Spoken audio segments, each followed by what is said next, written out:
suppose when someone took exception to my face or to my clothes, or tried to cheat me on a job or hit me on the head, when I organized the fight back, why the state just called me red. But you ain't done nothing if you ain't been called a red. If you've marched or agitated, you're bound to hear it said. So you might as well ignore it or love the word instead, 'cause you ain't been doing nothing if you ain't been called a red.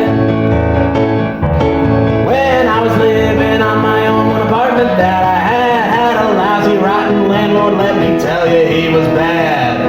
But when he tried to throw me out, I rubbed my hands and said, you haven't seen a struggle if you haven't fought a red. And you ain't done nothing if you ain't been called a red. If you've marched or agitated, you're bound to hear it said. So you might as well ignore it or love the word instead, 'cause you ain't been doing nothing if you ain't been called a red. Well, I kept on agitating now, 'cause what else can you do? You're gonna let the sons of bitches walk all over you.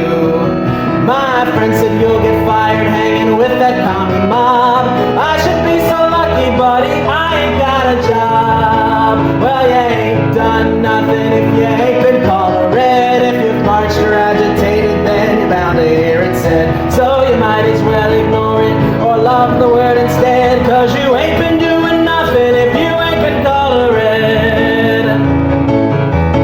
While I've been agitating now for 50 years or more, for jobs, for equality, and always against war.